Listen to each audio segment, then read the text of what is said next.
Bueno, pues seguimos con la tercera parte del estudio sobre los profetas menores.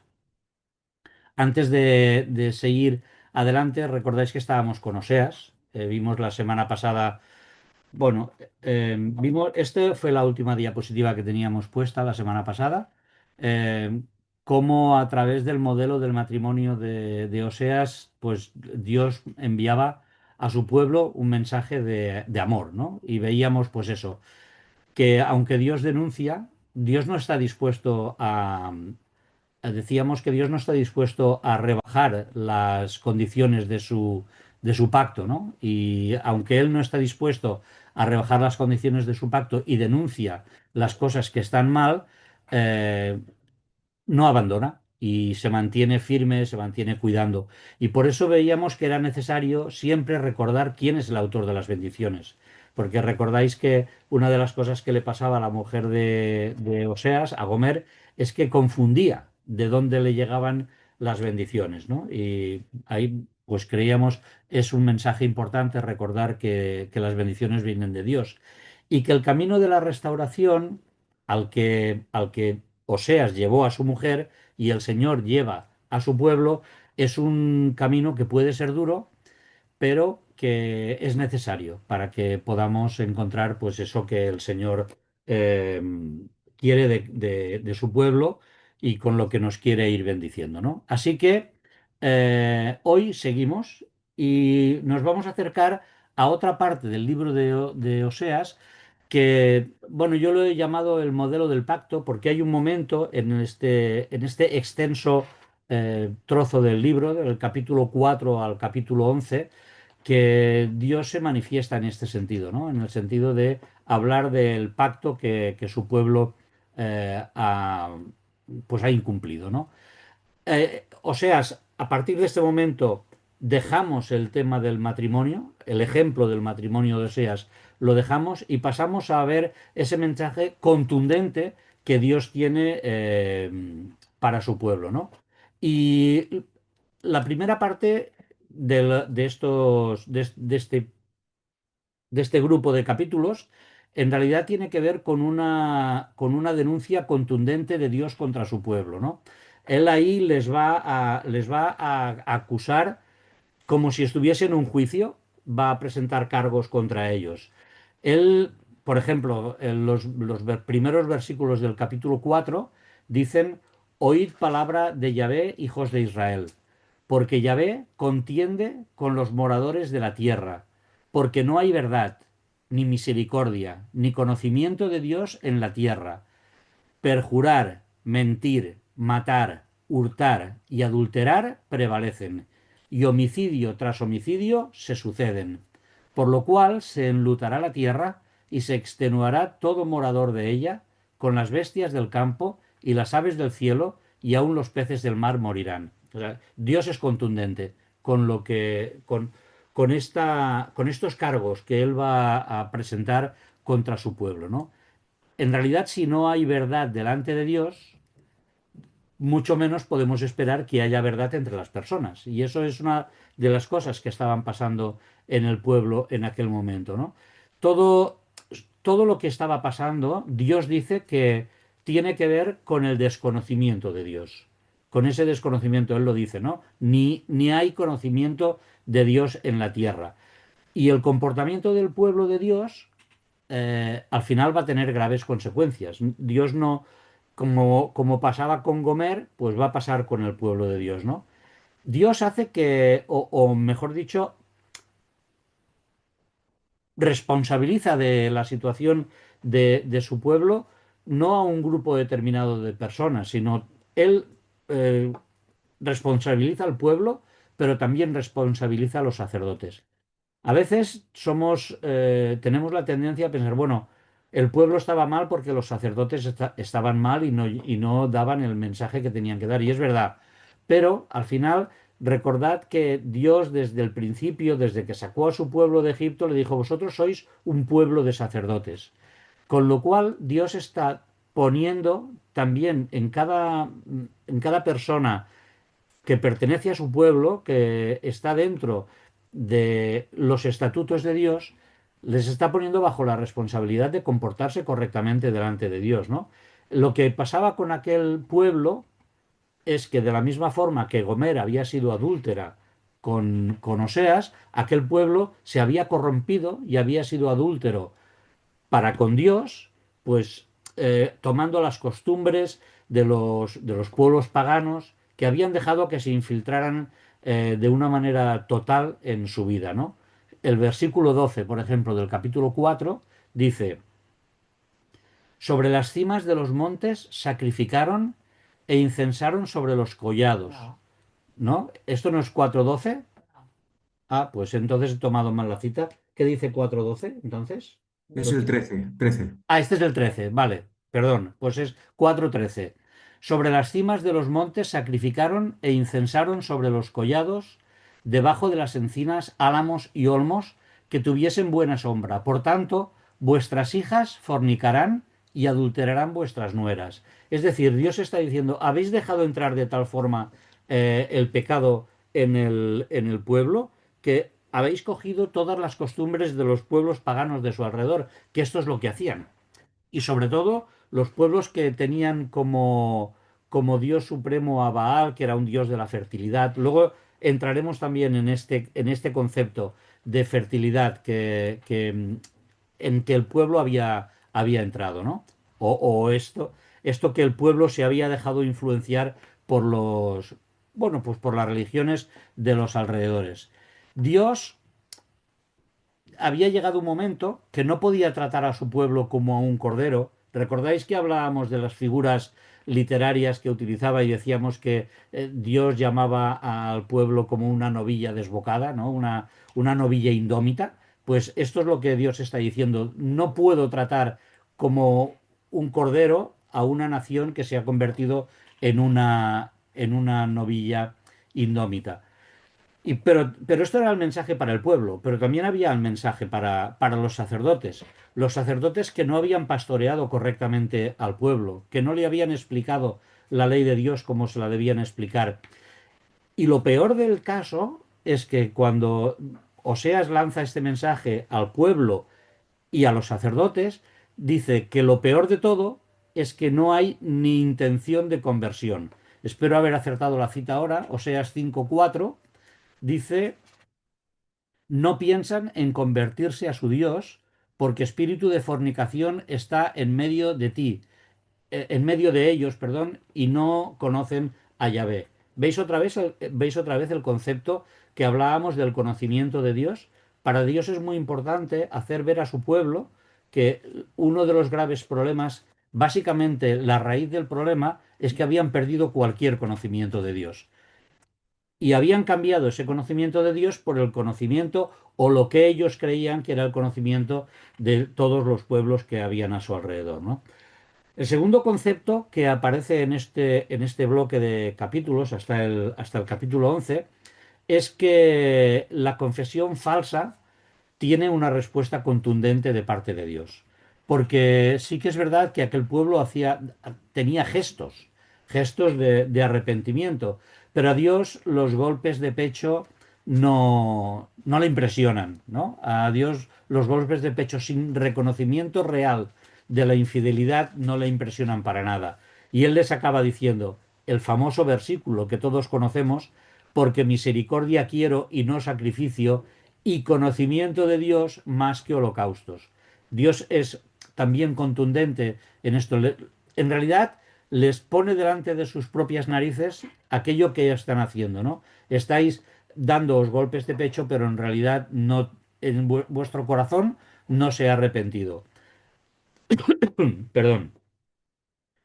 A pesar de que Dios tiene en todo el libro, como hemos visto en el ejemplo de Oseas en su matrimonio, durante todo el libro Dios tiene una vocación salvadora hacia su pueblo, pero a pesar de esa voluntad salvadora, el pueblo insiste en su rebeldía. Es prácticamente lo mismo que habíamos visto en esos tres primeros capítulos, ¿no? Fijaros que la falta de confianza llevaba al desastre, en realidad, la falta de confianza en Dios, ¿eh? Porque los reyes de Israel iban y venían. ¿Recordáis lo que decíamos la semana pasada? Que unos se mataban a los otros y que prácticamente los reyes no eran estables porque estaban en un proceso en el que, eh, bueno, no había estabilidad ni siquiera política y mucho menos una estabilidad religiosa. Las alianzas a las que ellos se habían unido para intentar salir de sus problemas con Asiria y con esos países que podían dominarlos, tampoco ayudaban para nada, porque eran incapaces de entender los avisos que Dios estaba enviando. Y cuando, y cuando Dios les enviaba avisos, ellos los interpretaban de cualquier otra manera y se dedicaban a buscar esas alianzas fuera de Dios, que era lo que les llevaba al desastre, ¿no? Fijaros, el capítulo 7 en el versículo 2 hay un par de versículos. Sabéis que nos paramos solo en aquellos puntos importantes, ¿eh? Porque estamos en una introducción a los profetas, ¿no? Dice, Efraín fue como paloma incauta, sin entendimiento. Llamarán a Egipto, acudirán a Siria. O sea, Dios está diciendo, es que vais a ir a buscar ayuda de una manera incauta a lugares donde no los podéis, donde no la podéis recibir. Es más, a lugares donde seguramente vais a acabar siendo vosotros esclavos de estos países. Cuando dice Efraín, recordad lo que decíamos en la semana pasada. Este es uno de los nombres que el profeta Oseas utiliza para referirse a la nación de Israel, al reino del norte. Él les llama Israel, les llama Samaria, les llama Efraín, pero siempre estamos hablando de lo mismo, ¿no? A partir del capítulo 8, Dios utiliza un lenguaje militar tremendo para hacer entender a Israel cuál es su dictamen sobre la conducta que ellos han tenido, ¿no? Y, y habla, ahora entenderéis el título que le poníamos, el modelo del pacto, porque él dice, pon a tu boca trompeta, como águila viene contra la casa de Yahvé. ¿Por qué? Porque traspasaron mi pacto y se rebelaron contra mi ley. A mí clamará Israel, Dios mío, te hemos conocido. Pero en realidad era un conocimiento de desconocimiento, porque era algo que no había en el corazón realmente del pueblo. Dice, Israel desechó el bien y por lo tanto lo perseguirá un enemigo. Ahora estoy en el versículo 3 del capítulo 8, ¿no? Y un poquito más adelante dice, ellos establecieron reyes, pero no escogidos por mí. Constituyeron príncipes, mas yo no lo supe. De su plata y de su oro hicieron ídolos para sí, para ser ellos mismos destruidos. Y todo esto es lo que demostraba, era el argumento de Dios para dictaminar que el pueblo en realidad no se arrepentía, no tenía un corazón dispuesto al arrepentimiento. Volvemos otra vez al ejemplo, ¿no? Como le pasaba a la mujer de Oseas. Los tributos que voluntariamente acababan pagando a Asiria para buscar su protección y todas esas alianzas acabarían en realidad en devastación para la nación, porque Asiria no solo acabó con invadiendo Israel, sino que Israel desapareció para siempre. Eso es un tema que va a ser recurrente, ¿no? En el mensaje de los profetas. Y bueno, otro de los conceptos que el profeta pone delante del pueblo es que la religión sin pacto no sirve para nada. O sea, a- a- Oseas les está diciendo, es que no se trata de una religiosidad, no se trata que vosotros viváis de una manera aparentemente religiosa. Lo que es importante es que entendáis que el corazón es el que se tiene que arrepentir. Dice, ¿qué haréis en el día de la solemnidad y en el día de la fiesta de Yahvé? Capítulo 9 y versículo 5. Dice, la gloria de Efraín volará cual ave, de modo que no habrá nacimientos, ni embarazos, ni concepciones. Y este versículo es muy interesante, porque lo que Dios les está diciendo es, vosotros estáis acudiendo a Baal como Dios de la fertilidad, como el que teóricamente da provisión a la tierra, pues bueno, si vuestro pensamiento y vuestra fidelidad está en Baal, pues yo voy a actuar contra eso que vosotros creéis y no va a haber ni nacimientos, ni embarazos, ni concepciones. De hecho, el texto continúa, ¿eh? Continúa siendo muy duro. Dice, porque si los hijos nacen, acabarán muriendo. Y es como que el profeta Oseas intercede para decirle a Dios, mira, si tu castigo ha de ser tal sobre los niños, por lo menos que no nazcan, que no haya este dolor en medio del pueblo, ¿no? Así que Dios actúa de esta manera. Bueno, lo que el Señor les está diciendo es quebrantar el pacto con Dios, finalmente es cometer prostitución espiritual. Y eso es lo que el ejemplo que ellos estaban viendo. Y el fruto del pecado iba a ser la esclavitud. Ese va a ser el pago del pacto que ellos habían transgredido. Voy a avanzar, porque si no nos quedamos aquí encasquillados. Es verdad que la religión falsa, esa a la que ellos habían accedido, no solamente arruinaba el gobierno político, que ya hemos visto cómo iba, sino que arruina a la propia nación en su culto, en ese culto que ellos se creían que estaban realizando o que se autoengañaban, pensando. Cuando lleguemos a Amós veréis también este concepto de una manera muy contundente, ¿no? Pero Dios les está diciendo, por vuestra idolatría, por vuestros cultos sexuales, por vuestra incapacidad de ser fieles a la elección de Dios, Israel experimentará contra sí mismo toda la violencia de una guerra. Y una guerra que no van a poder superar, no van a poder vencer. El profeta, en realidad, nunca niega la realidad del pecado, ni su efecto. Él es contundente al decir esto. Pero hace una declaración, declara que el amor de Dios, el amor que viene del cielo, es más poderoso que ese pecado. Y que Él está dispuesto a comportarse como un padre bueno de una manera incuestionable.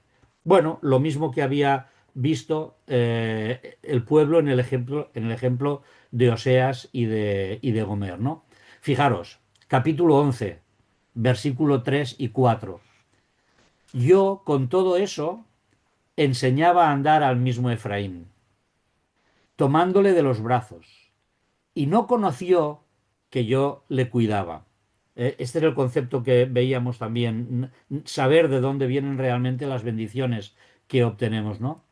Con cuerdas humanas los atraje, con cuerdas de amor, y fui para ellos como los que alzan el yugo sobre su cerviz, y puse delante de ellos la comida. Eso es la actitud de Dios delante de un pueblo que se ha corrompido y que ha adulterado espiritualmente su relación con él, ¿no? Un poquito más adelante, en ese mismo capítulo, 8, versículos 8 y 9. ¿Cómo podré abandonarte, oh Efraín? Estos son versículos altamente entrañables, de parte de Dios. ¿Cómo podré abandonarte, oh Efraín? ¿Te entregaré yo, Israel? ¿Cómo podré yo hacerte como Adma o ponerte como a Zeboín? Mi corazón se conmueve dentro de mí. Se inflama toda mi compasión. No ejecutaré el ardor de mi ira, ni volveré para destruir a Efraín, porque Dios soy y no hombre, el santo en medio de ti, y no entraré en la ciudad. Es espectacular cómo Dios le habla a su pueblo con este amor. Por eso, si tenemos que cerrar de alguna manera esta parte del libro de Oseas, tenemos que concluir que el pueblo ha elegido el pecado, pero que la promesa de salvación son los componentes principales del mensaje de Dios. Por eso mismo, es muy importante que entendamos, ahí lo he puesto en la última frase de la diapositiva, interpretar la disciplina de Dios como falta de amor de su parte es no conocer a Dios o ser rebeldes a sus acciones. Porque cada vez que hay una reprensión, una disciplina que llega de Dios, es una vez más una muestra de amor de Dios hacia aquel pueblo que era rebelde, ¿no? Pasamos a la última parte del libro, que yo lo he llamado, bueno, y algunos estudiosos también lo llaman así, el modelo de la historia, porque después de haber presentado el modelo del matrimonio de Oseas y después de haber presentado este modelo de la ruptura del pacto del pueblo, el pacto con Dios, Dios va a hacer algo muy interesante y es hacer entender al pueblo cómo ha ido la historia, qué es lo que ha pasado en su historia pasada. Y por ejemplo, toma estos ejemplos, ¿no? Para presentar al pueblo. Él dice, mira, ¿con quién os quedáis? ¿Con Jacob o con Israel? Entendiendo en estas dos palabras a la misma persona, ¿no? El Jacob o el que se llamaba Jacob o al que Dios llamó Israel. Porque desde antes de nacer, Jacob, bueno, desde antes que nacer, de una manera inconsciente, ¿no? Prácticamente cuando cogió la pierna de su hermano, pero desde que nació hasta prácticamente muy avanzada su vida, buscó mejorar su posición sirviéndose de artimañas. Ya sabemos, ¿no? Que Jacob fue un maestro de la artimaña, ayudado en algunas ocasiones por su madre, pero en realidad no disfrutó de las bendiciones reales de Dios hasta que dejó de ser Jacob para pasar a ser Israel. Y eso es lo que Dios quiere que el pueblo entienda.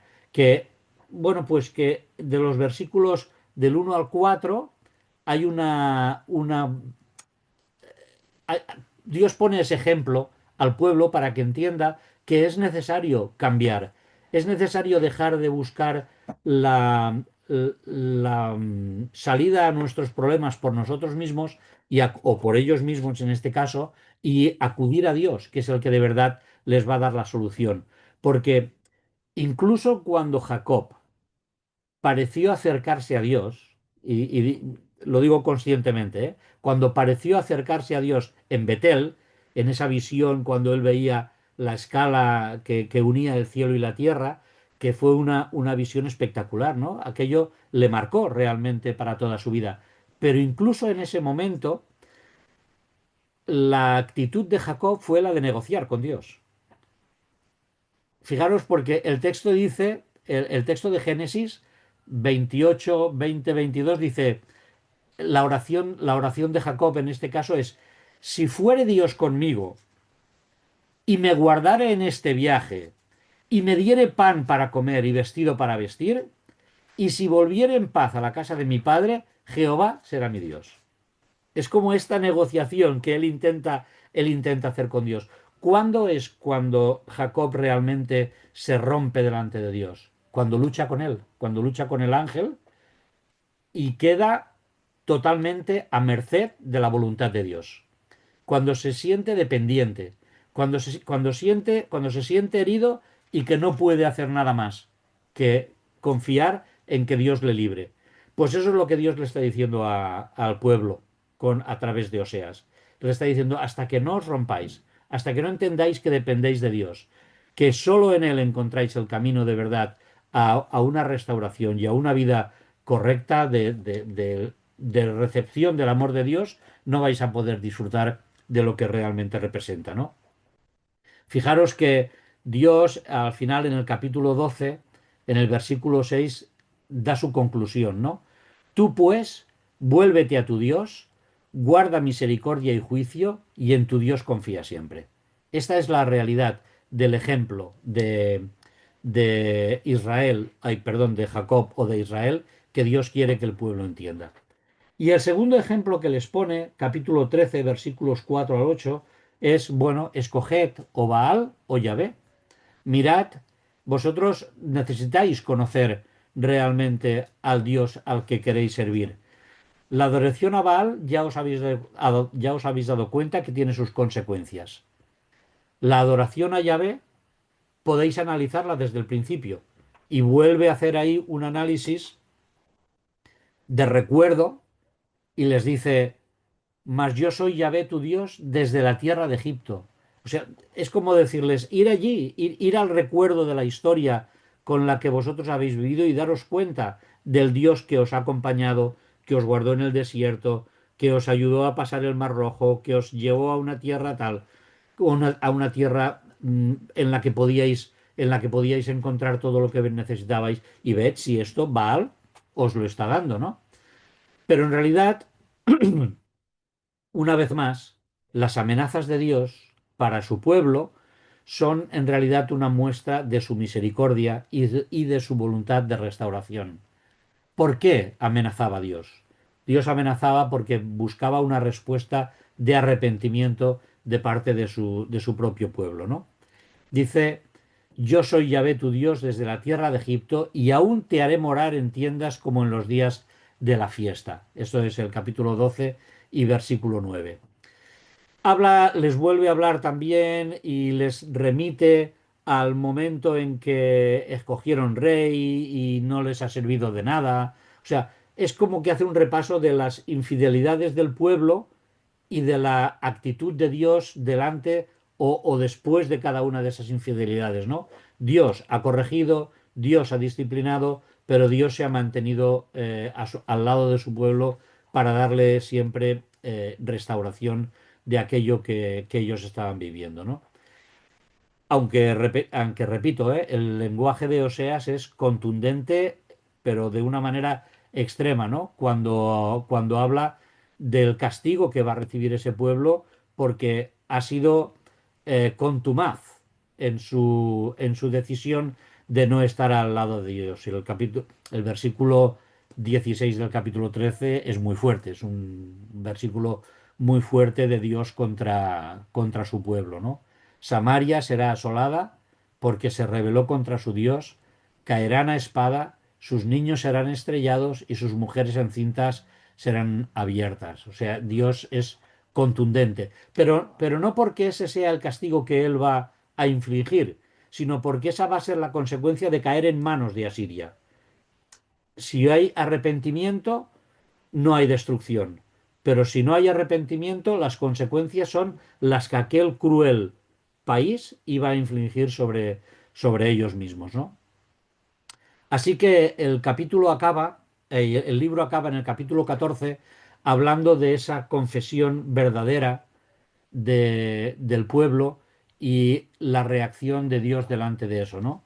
Dios informa de cuál es el camino y la actitud para reencontrarse con él. Empieza con un reconocimiento de pecado, según el versículo 1. Vuélvete, oh Israel, a Yahvé tu Dios, porque por tu pecado has caído. Y la petición, esto es muy curioso, a mí me llamó la atención cuando leí el versículo 2, porque la petición de restauración en realidad no pasa por ser liberados de Asiria, pasa por volver a ser aceptados por Dios. Porque cuando somos conscientes de que la disciplina de Dios es justa sobre nosotros, entonces somos capaces de aceptar el castigo. Y el pensamiento se me va muchas veces al profeta Daniel cuando él tiene la visión o ora a Dios después de que hayan pasado tantos años en el exilio y ora a Dios haciendo suyo el pecado de su pueblo, ¿no? Y le dice, Señor, hemos pecado, hemos sido castigados justamente, pero estamos convencidos de que tú tienes una vía de restauración. Y lo que hace aquí es lo mismo, ¿no? Dice el versículo 2, capítulo 14, llevad con vosotros palabras de súplica y volved a Yahvé, y decidle, quita toda iniquidad y acepta el bien, y te ofreceremos la ofrenda de nuestros labios. Es decir, no están pidiendo líbranos de Asiria, están diciendo ayúdanos a acercarnos de una manera sincera y real a ti. Solo tras la limpieza del pecado, la adoración es aceptada por Dios.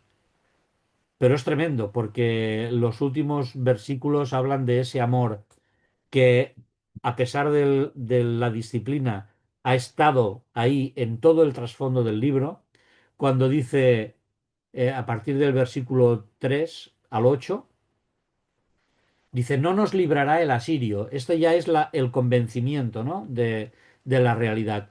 No nos librará el asirio. No montaremos en caballos, ni nunca más diremos a la obra de nuestras manos, dioses nuestros, porque en ti el huérfano alcanzará misericordia.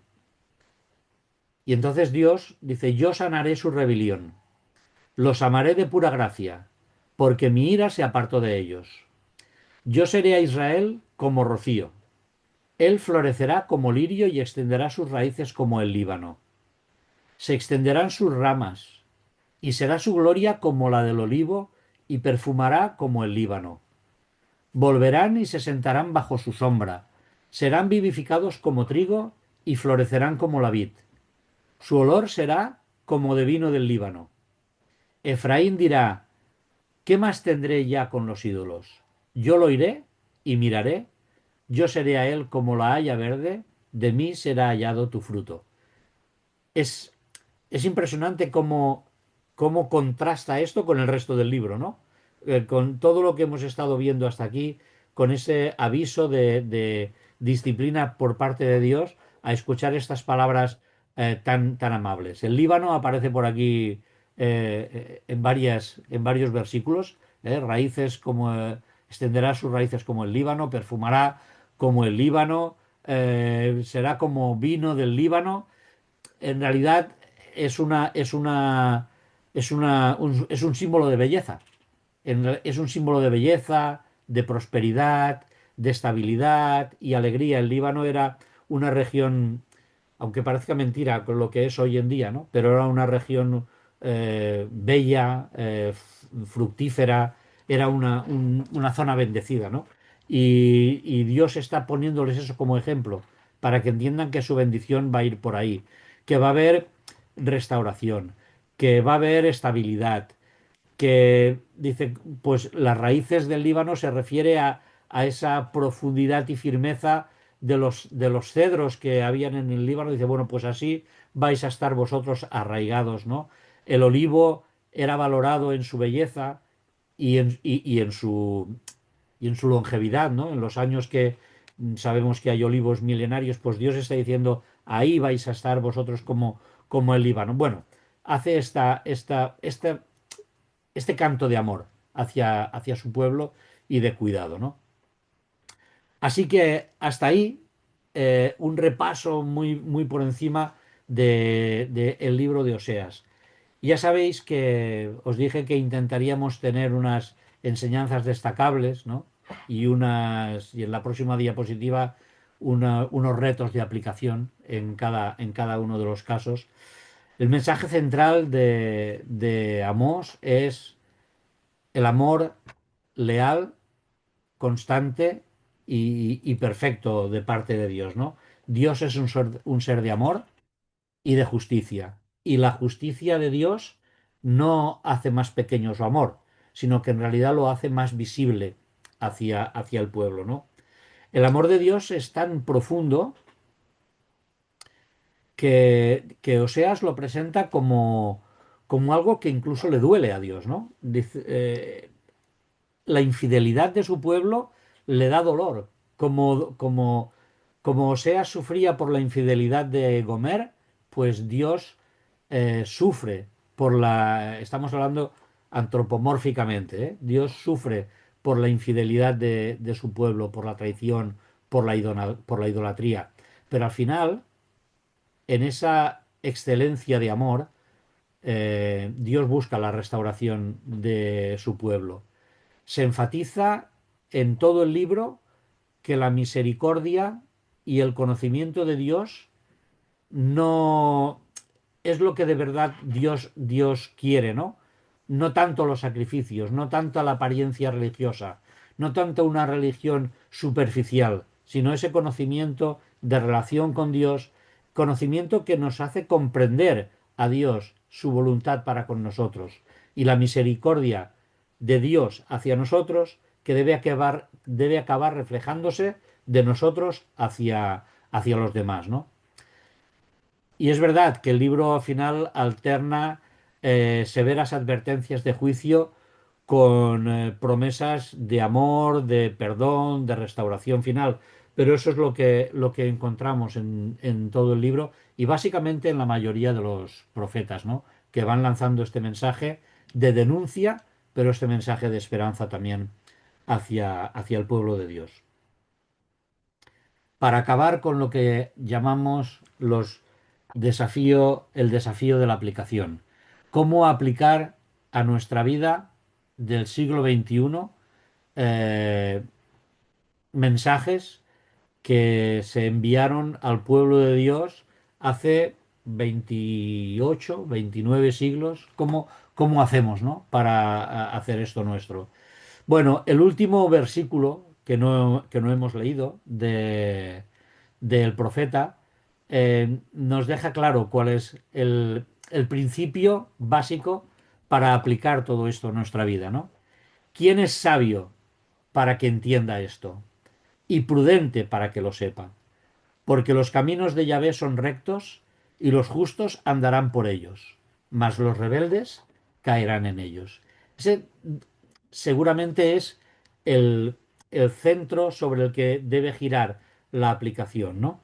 Fijaros, hemos de revisar, revisar nuestra vida, hemos de entender que hay cosas a nuestro alrededor que nos pueden convertir en meros religiosos.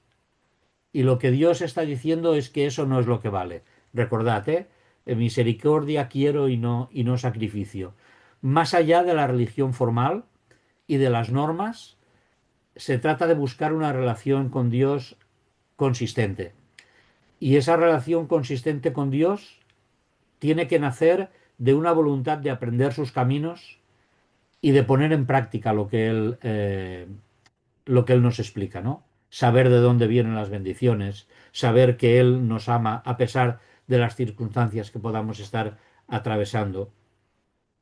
Otra lección importante o otra aplicación importante que creo que debemos de buscar para nosotros es la advertencia contra la idolatría moderna. Porque nosotros, bueno, esto lo decimos mucho y los que estamos aquí eh, siguiendo este estudio, yo creo que lo tenemos muy claro, ¿no? No se trata de los dioses a los que el pueblo de Israel adoraba, pero se tratan de otras muchas cosas que pueden haber alrededor en nuestra vida que nos llaman la atención. Rebeca decía la semana pasada que íbamos en línea con lo que predicaba José de Segovia, ¿no? Pero es que es la realidad. La realidad es que allí donde ponemos nuestro deseo, allí donde ponemos nuestro corazón, poco a poco, a veces incluso sin darnos cuenta, se convierten en nuestros motivos de adoración, allí donde ponemos nuestros esfuerzos, donde ponemos nuestra voluntad. Pues hemos de ir con cuidado. Hemos de ir con cuidado porque el camino de la admiración a la adoración la línea es muy fácil de pasarla sin que nos demos cuenta, ¿no? El dinero, pues seguramente lo necesitamos para vivir, pero cuando el dinero se convierte en un objetivo, se convierte en un Dios para nosotros. La carrera, el placer, el poder, bueno, y ahí he puesto las cosas que a lo mejor son más flagrantes, ¿no? Pero a lo mejor hay pequeñas cositas que se pueden convertir también en dioses para nosotros. Pues hemos de ir con cuidado de cualquier cosa que lleve nuestra devoción fuera de Dios. Y soy consciente, de que estoy diciendo esto a personas que tienen esto muy claro y que lo tenemos todos muy claro. Pero precisamente porque lo tenemos tan claro, es que hemos de ir con sumo cuidado para no dar pasos en falso cuando algo puede pasar por delante de nuestros ojos y perturbarnos, ¿no? La realidad. Y después hemos de aprender también o hemos de aplicar en nuestra vida este amor incondicional de Dios. Hemos de entender que Dios ama siempre, siempre, sea cual sea la circunstancia que estemos atravesando, incluso sea cual sea nuestra infidelidad. Dios ama siempre. Pero cuando hay infidelidad en nuestra vida, hay disciplina por parte de Dios. Y eso significa que nos sigue amando. Hace tiempo escuché a alguien decir: cuidado cuando la conciencia no te... Cuando haces algo mal, cuidado cuando la conciencia no te da una alarma. Porque cuando la conciencia no te da una alarma es que estás suficientemente frío como para no entender que Dios tiene un mensaje para ti de algo que debes corregir. Así que demos gracias a Dios cuando de una manera o de otra Él nos hace ver una inconsistencia espiritual en nuestra vida. A veces es porque lo leemos en su palabra y nos sentimos redarguidos. A veces es porque escuchamos un sermón y nos damos cuenta de que hay algo en nuestra vida que no está todavía como debería de estar. A veces lo más vergonzoso es cuando eso nos llega de un no creyente, que nos hace, que nos pone delante de nuestra propia vida y nos hace ver que no actuamos como debemos actuar. Pero en cualquier caso, siempre es un mensaje que viene de Dios para ayudarnos a corregir aquello que no está bien. Me gusta mucho cómo utiliza o cómo contextualiza Pablo las palabras de Oseas, ¿no? Él dice, Romanos 9 25 y 26, dice, como también en Oseas dice, llamaré pueblo mío al que no era mi pueblo, y a la que no, y a la no amada, amada. Y en lugar donde les dije, vosotros no sois mi pueblo, no sois pueblo mío, allí serán llamados hijos del Dios viviente. Esa es la realidad de el mensaje también de los hijos de Oseas, cuando dice a la que llamé no, no pueblo mío, ahora es mi pueblo. Así que nosotros que no éramos pueblo y que somos pueblo, es una, bueno, pues es bonito pensar que ya 8 siglos antes de Cristo, Dios manifestaba a sus profetas que nos amaba y que amaba a su pueblo de una manera incondicional. Joel. Muy Bueno, bien, introducción general al libro del profeta Joel. Joel es uno de los más cortitos, ¿eh? Tenemos, bueno, de hecho, Oseas era de los más largos, ¿eh? Luego tenemos Zacarías, que también tiene 14 capítulos, Amós, que tiene 9, Miqueas, que tiene 7, por todos los otros ya son más cortitos. Y Joel está en el grupo de los de tres, tres capítulos.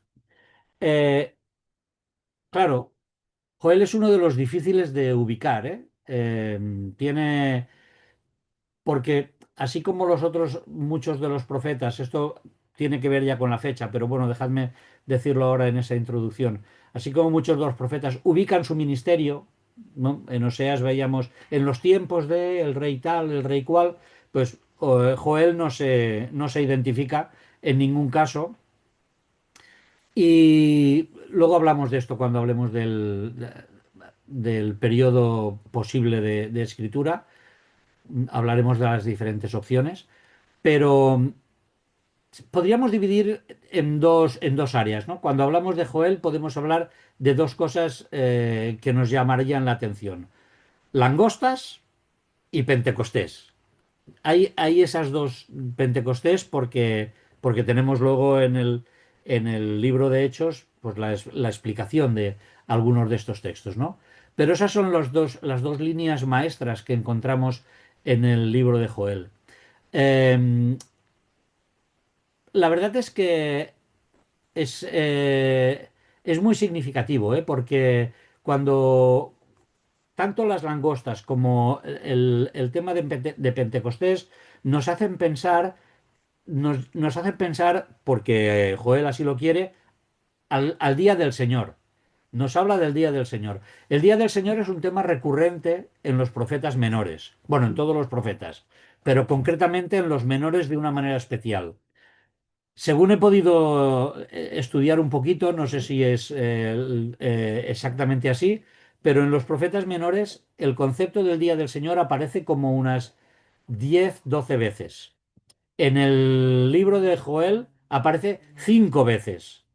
O sea, quiere decir que él, ¿qué es su tema? El tema del Día del Señor es el tema de Joel y hablaremos de esto un poquito más adelante.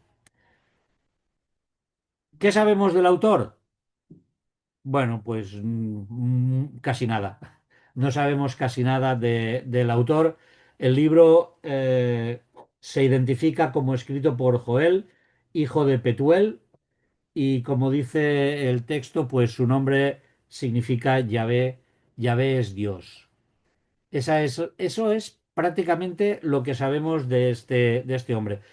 Aparecen bastantes, bueno, bastantes tampoco, aparecen otros Joeles en el Antiguo Testamento. Por ejemplo, el hijo primogénito de Samuel, si no estoy equivocado, se llamaba Joel. Y luego hay otros Joeles que aparecen en el libro de Esdras, en el libro de Nehemías y alguno que aparece en los libros de los reyes. pero los estudiosos se ponen de acuerdo en que no, prácticamente ninguno de ellos se corresponde a este Joel. Este es otro Joel, ¿no?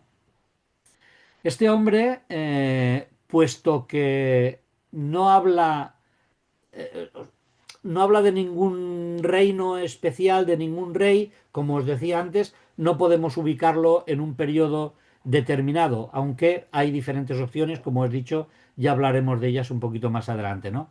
Él surge como un profeta en una época de una plaga de langostas, de una terrible plaga de langostas, de la que también hablaremos en su momento. Y después de un breve mensaje de esos 3 capítulos que tenemos aquí, vuelve a desaparecer y ya no tenemos ninguna otra referencia en el Antiguo Testamento a él. Por eso, algunos comentaristas han sugerido que posiblemente él era un profeta de culto o un profeta del templo, alguien que realizaba su ministerio en el templo de Jerusalén, ¿no?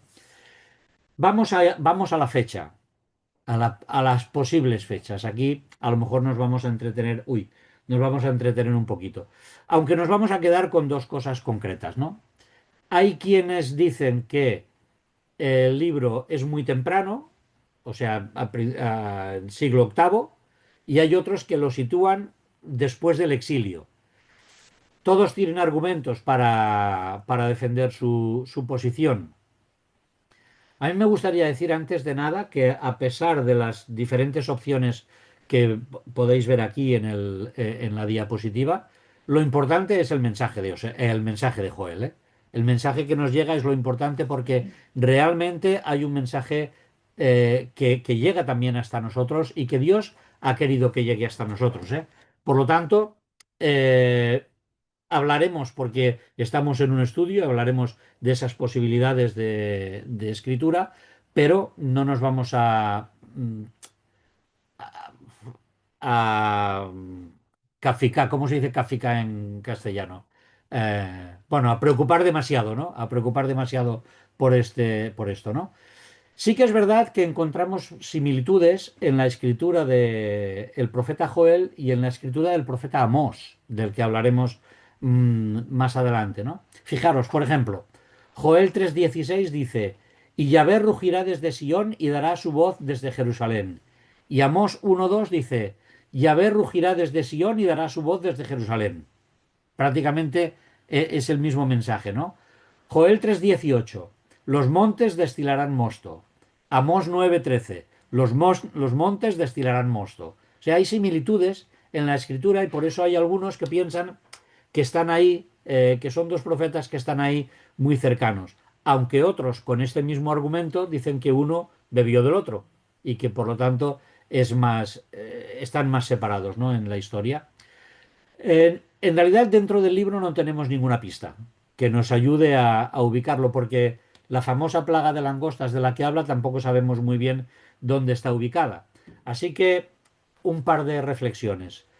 Los que lo ubican en los siglos más, o sea, más antiguos, siglo 8 antes de Cristo, dicen que tienen varios argumentos, ¿no? Uno de ellos es que, como no habla de ningún rey, dicen que posiblemente se trataba de el periodo en que en Israel no había rey, pero no en el periodo de los jueces, sino en el periodo en que Atalía intentó usurpar el trono de Israel. Eso es un tema interesante, pero no podemos meternos ahora en esto. Segundo de Reyes, capítulo, creo que es capítulo 8. Ahí podemos encontrar esa historia fascinante en que Atalía, la única reina que hubo en Judá, de hecho, intenta matar a toda la descendencia del rey David para acabar con su dinastía, pero Joás es preservado por un sacerdote y por su madre. Y al cabo del tiempo es un rey bueno, ¿no? Que aparece en Israel. Bueno, pues hay quien dice que el libro está ubicado ahí porque como no habla de reyes, es este periodo del que está hablando. Otros, con el mismo argumento de que no se nombra a ningún rey, dicen, bueno, pues hay que situarlo después del exilio, en el regreso del exilio. porque ahí ya tampoco había ningún rey. Me voy a tomar los 3 minutos que me quedan para hablar de esto de la fecha y aquí lo dejaremos, ¿eh? No vamos a alargarnos. Los que hablan del principio, o sea, de la fecha más antigua, también dicen que, bueno, que al corresponderse mucho con el mensaje de los otros profetas, seguramente está puesto ahí en el periodo más antiguo. Lo cierto es que ya veis, ahí os he puesto. Unos dicen siglo noveno antes de Cristo, después del reinado de Joás de Judá. Otros dicen siglo quinto, siglo cuarto. O sea, la diferencia es tremenda, ¿no? La fecha temprana se sugiere por la ausencia de la mención de Asiria y Babilonia. Eso también es interesante, porque como no nombra a ningún enemigo directo, dicen, bueno, pues seguramente está escrito antes de que Asiria fuese una potencia suficientemente preocupante para Israel. Y después también hay que centrar su mensaje en el reino del sur. Oseas predicó en el reino del norte, Joel en el reino del sur, porque todas las referencias que se hacen son a Judá y al templo. Así que lo vamos a dejar aquí. Dejamos aquí el estudio de hoy. Lo dejamos en la fecha. Vamos a dejar el tema de la fecha por cerrado. Y la semana que viene, pues avanzamos ya con los otros conceptos del libro de Joel.